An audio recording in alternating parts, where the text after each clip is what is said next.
All right, it is Monday morning after one of the craziest weekends in submission grappling history. We have so much to cover about this weekend, but in this video, we're going to talk about one particular match that happened. And this one particular match seems to have a lot of controversy around it. So we're going to kind of go over the match a little bit. I'm going to give my opinions, and then I'm really interested to hear your guys' opinions. And that match, if you haven't guessed it already, is Levi Jones-Leary versus Kade Ruotolo for the under 80 kilogram championship in CJI.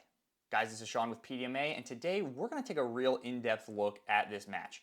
There's been a lot of controversy surrounding this match, and I want to address why, and I want to address a few things about the match. But before we get started, I do want to say a couple things. So one, you're not going to see any footage of this match on this video. The reason for that is Craig did ask that people, such as me, don't use footage from the match so that everybody who wants to watch the match can go over to the CJI YouTube channel and so that the athletes can use that to generate some revenue. So I will not be putting any footage of this match up. If you want to watch the match in its entirety, and if you haven't yet, please do. And if you have and you want to watch it again, I'll put the timestamp where in the day 2 CJI video you can find this right on the screen right now. So another thing before we go into this, you need to know a little bit about me and where I'm coming from. I am not one of these people that is like super anti-guard pulling in jiu-jitsu. If you've seen the match, you know why I'm bringing this up, because a lot of the issue that people had with this match, well, a lot of the issue on one side, I will say, is that Levi was playing a lot of guard. Now, I am not inherently against guard playing. There is a contingency of people in this sport that for some reason think jiu-jitsu needs to be wrestling, and a lot of these people, in my experience, just aren't very good at passing guard. Who are just anti-guard pulling. So I'm not talking about the people that are like anti, sitting down and forcing other people to create action. That's a whole nother story. I'm talking about the people that just don't like guard pulling in general. The people that probably should just be watching wrestling instead of watching jiu-jitsu. So I'm not one of those people. If you can have an effective strategy to win jiu-jitsu matches from the guard where you're still being an active competitor, I'm all about it. Go ahead, do that. There are plenty of examples of people who do that fantastic. And to be honest with you, I think Levi Jones-Leary, especially as we saw this weekend, he might be the best at that in our sport. So nothing against guard pullers coming from me. So another thing about me is that I'm not like a fan of a lot of jiu-jitsu people. There's very few times that I watch a jiu-jitsu match and say, I really, really hope this person wins. Now, there's of course exceptions to that. People I know, I want them to win. But typically speaking, I am a fan of good Brazilian Jiu-Jitsu, good submission grappling. That's what I care about. As long as neither of the people is like there's no, let's say, outside of Jiu-Jitsu reason to dislike them, which, that does happen. But if it's like I am pretty neutral when it comes to who I'm cheering for. Of course, I have my biases just like anybody else, but at the end of the day, I'm just interested in watching good Jiu-Jitsu. So that's where I'm coming from with this analysis, so just want to clarify that before we get into it. But on that note, let's kind of get into the match a little bit.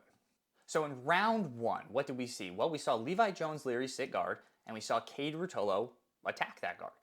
Now, this would become a pretty common theme for the rest of the match, but I want to go into a little more specific detail here. What we really saw was Levi sit and attack.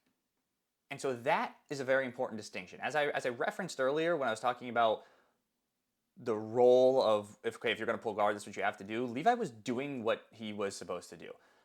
He was making connections, he was attacking, and then Kade was responding by attacking back, attempting to pass guard, doing things like that. Levi was looking for submissions, and he was looking for sweeps. Both parties in this first round were initiating action a lot. And there's a reason I bring that up we're going to get into in a little bit. But keep in mind, both parties were attacking. Both parties were looking for entries into their own submissions in this round 1. Now, one thing we notably saw in round 1, and if you haven't seen it yet, spoiler alert coming up, Levi sweeps Kade. Kade gets Levi into a triangle. Levi quickly escapes this triangle. So what does this mean? What this means for Kade is that he had a legitimate submission attempt. Another thing that's going to come up here a lot is this idea of legitimate submission attempts. But what I see a lot of people commenting on this is that Kade only got that submission attempt based off of an initiation from Levi's sweep. I think that's a completely fair assessment. So I'm not going to go through every single detail here of every single round, but I did want to bring that up because I think it is important. And if you look at round one, it was the only round where the judges had a disagreement. So two of the judges scored it 10-9 for Levi, but Judge Zach Mislaney scored it 10-9 for Kade. Now I know there's some controversy here. And so full disclosure, I know Zach probably the minimal amount you can know a person. I think Zach is a very skilled at what he does. Great jiu-jitsu competitor, great event organizer. I thought him being pulled as a judge for CJI I thought that was a very smart decision on the part of CJI. So when there's a disagreement between the judges, you have to look at, okay, what is the scoring criteria here? And how did these judges, whether you agree with it or not, how did they arrive at their conclusions? How did they arrive at their respective scores? We're going to look at here, I have the PDF of the official rule set of CJI in front of me. I'm going to read that. I'm going to put it on the screen so there's no confusion here. So, judging criteria ranked is the headline here. Initiating action is number one.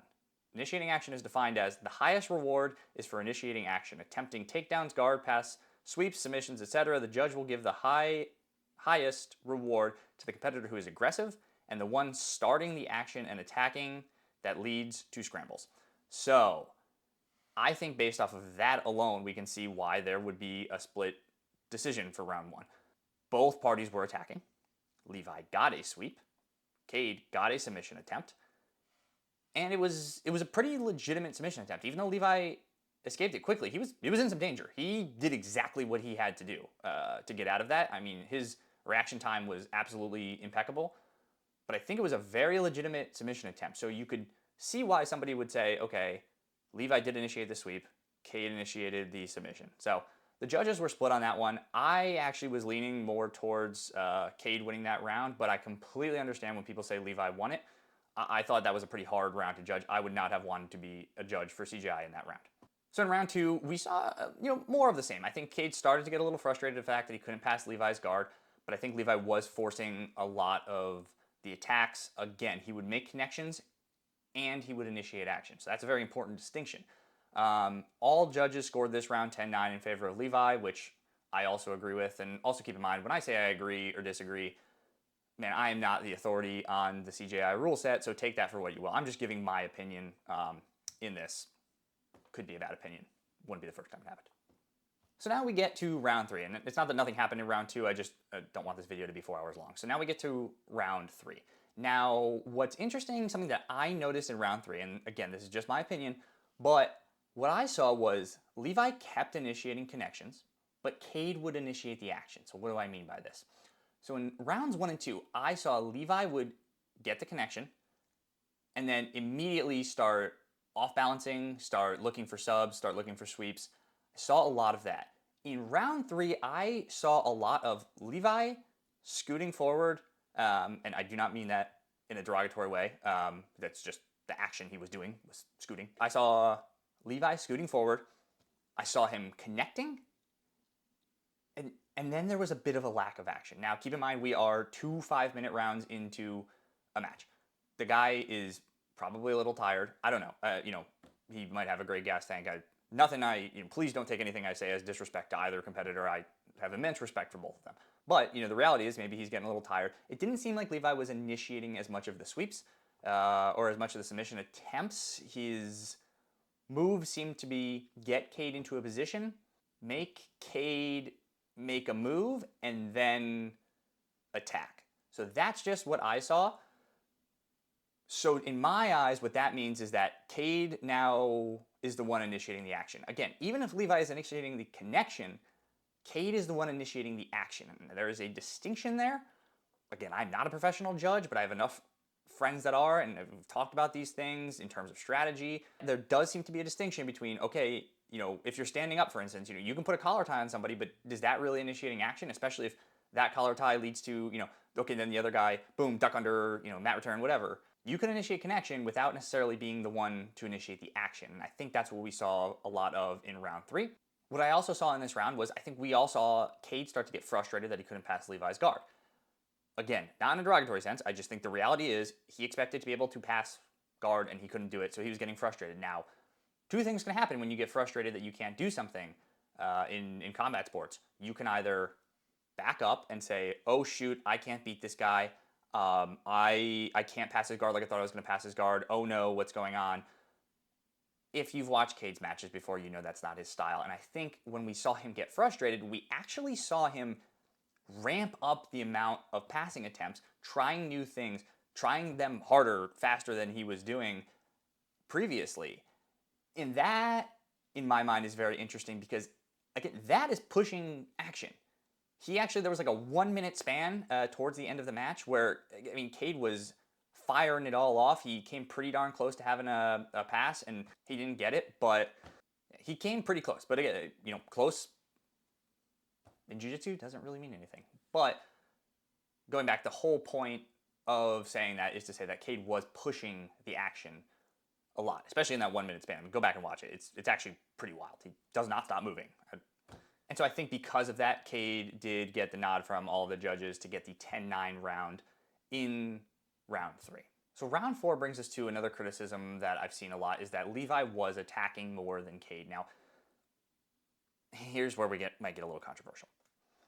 Levi was attacking more than Kade. I agree with that 100%.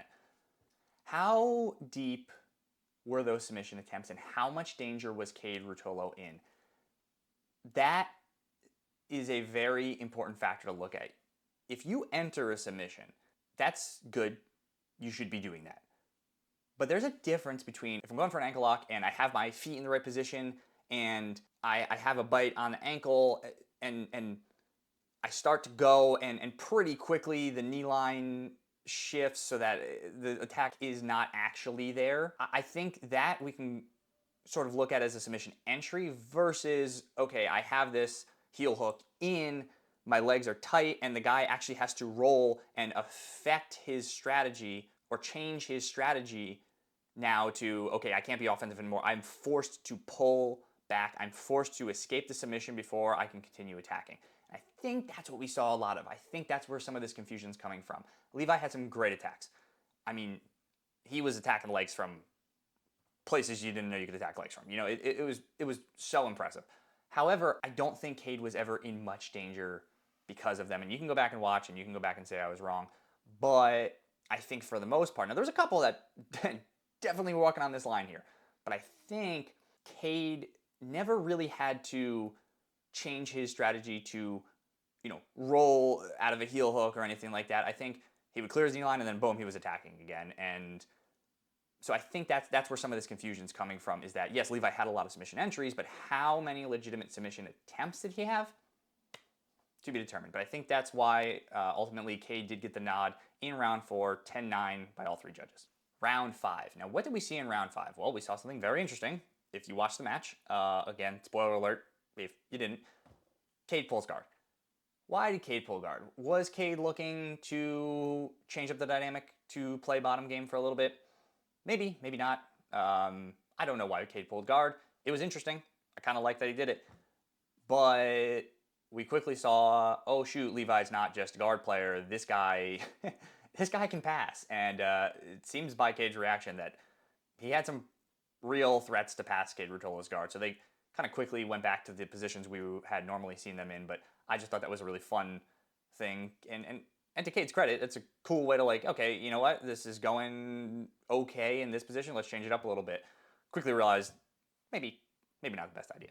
And then they went back to doing what they were doing.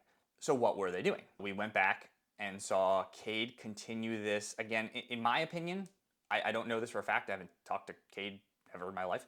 But I would assume he was just getting frustrated that he couldn't pass Levi's guard. Not frustrated in a super negative way, just frustrated as any of us would be if we were trying to do something and we couldn't do it. So in Kade Ruotolo style, he ramped up the pace, was trying super hard to pass the guard. That's when he did his backflip pass. I mean, he was pulling out basically every stop he had. Again, ultimately didn't really make it past the guard of Levi, but put in an immense amount of effort to do so and really force the action. So in round 5, again, all the judges gave Kade Ruotolo the nod, 10-9. So we ended up with final scores of 2 judges scoring the match 48-47 in favor of Kade Ruotolo, and 1 judge, Judge Zach Mislaney, scoring the match 49 to 46 for Kade Ruotolo. Kade Ruotolo ultimately ended up being the winner. But our story does not end there. And of course, all the breakdown I gave, I missed a ton of stuff. I'm not trying to break this match down minute by minute. I'm sure there will be plenty of people on YouTube doing that. But I just wanted to give some of what I saw, sort of the highlights and a summary of what we saw in each round.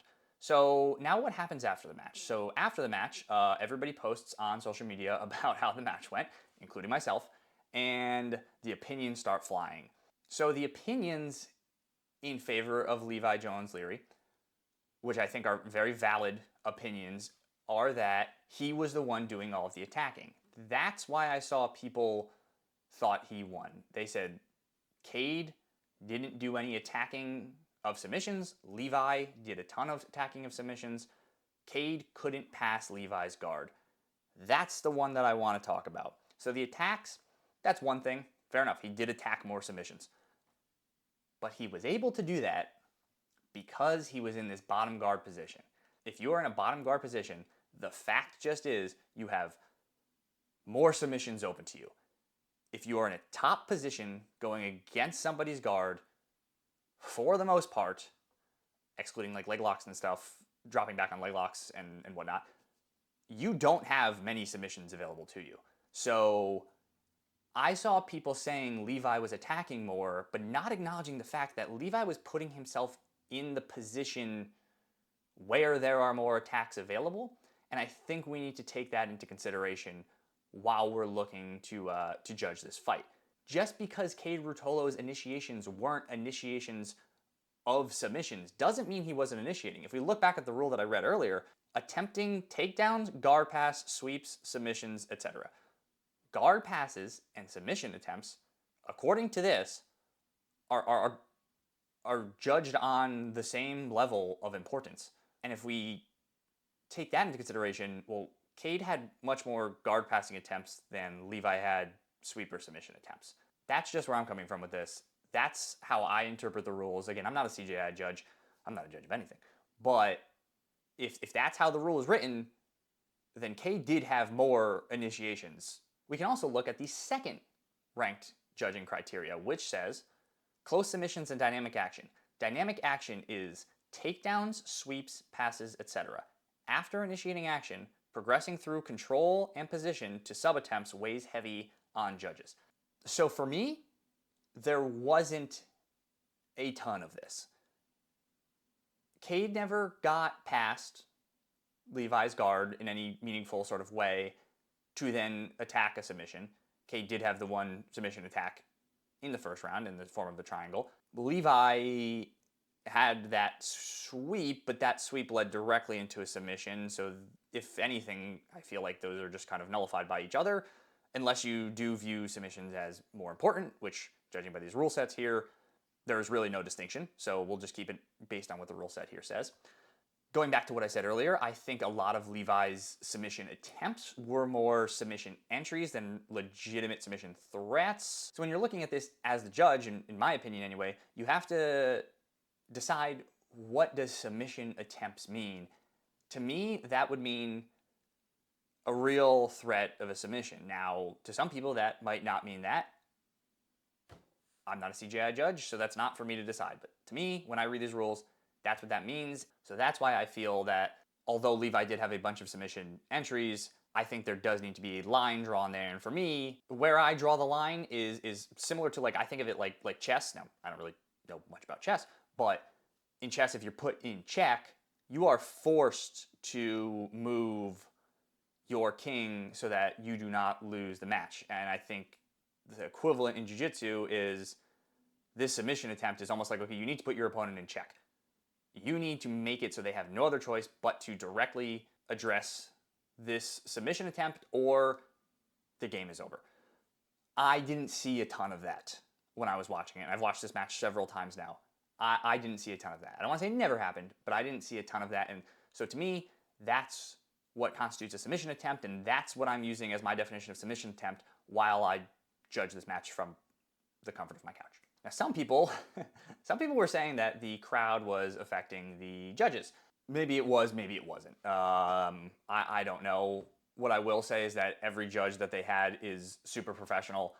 So in my eyes, I didn't think that that was a factor, but I also wasn't in the arena, and hey, maybe they were, but the caliber of judges they had with this, I see that as very, very unlikely. These guys are all professionals. They're there to do a job, and in my opinion, they did it very well. So, if you haven't already put it together, yes, in my opinion, Kade Ruotolo did win this match. I scored it actually exactly as Zach Maslany scored it. I gave the first round to Kade, again, based off of my interpretation of the rules. I was not in any rules meetings. I was not briefed on the rules beforehand. I probably had the same understanding of the rules as most of you out there, and then I went ahead and downloaded the PDF to ensure that I had an understanding of the rules.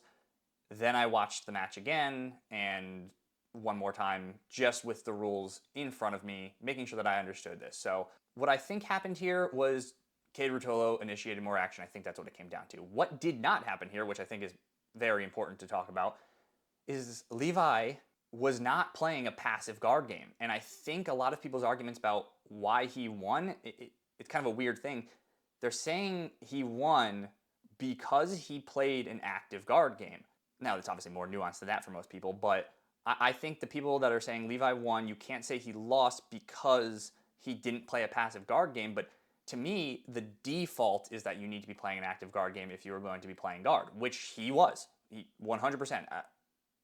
Just want to make it very clear. I have nothing against Levi Jones-Leary. He's phenomenal. I didn't know much about him before this, but I'm a huge fan now. I'm going to be following him, and if he puts out any instructionals, I'm sure I'll be emptying my wallet to him. But the point is that's just that. I think that's where a lot of people are coming from. I think when you put yourself in the position of the guard player, there's trade-offs. You do have more attacks available to you than the person on top. However, you're putting yourself in an arguably defensive position. Now, some people like to talk about positions being, there's an offensive position, there's a neutral position, this is a defensive position. I think jiu-jitsu is a little more nuanced than that. I think that works for wrestling, but I don't think that works for jiu-jitsu. My point is you're putting yourself in a position of defense. So people that are saying, well, Kade couldn't pass his guard, Kade couldn't pass his guard, Kade couldn't pass his guard. Okay, he couldn't, but Kade was on the offense when he's trying to pass guard. Levi is on the defense. The person on the offense is initiating the action.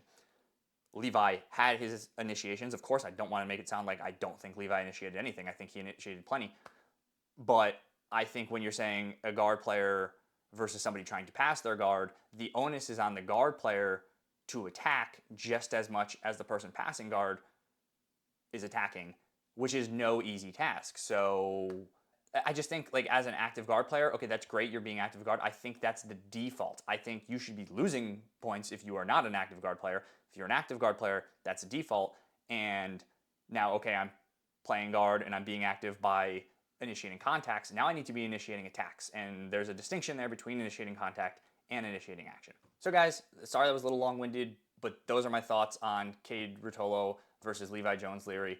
Fantastic match. I've watched it 3 times. I'll probably watch it again. Great match with everything on the line. Both of these guys performed at the highest level of our sport. Of course, there's some things in here that I just couldn't get to in order to keep this video not 4 hours long. So if you have your opinions, I would genuinely love to hear them. I do love hearing your guys' input because it allows me to even not just look at this match differently, but look at matches going forward differently. And I'm always trying to become more educated in the sport and a better competitor, a better fan. So whatever you guys got, please drop it in the comments. I really want to hear your opinions. If you guys like this video, I would just ask that you do what every other YouTuber asks you to do. Please like, comment, subscribe, share. That helps me out a ton. If you want to be involved with this channel, not just on YouTube, you can follow @PeopleDoingMartialArts on Instagram. I'm very active over there. And if you want to support the channel in a more direct way, you can head over to PDMAstore.com. That'll be linked below in the description. We've got hats like this, shirts like this, hats like this, a bunch of cool stuff over there at PDMAstore.com. That's all I got for now, so I'm going to sign off. Thank you guys very much, and I will see you next time.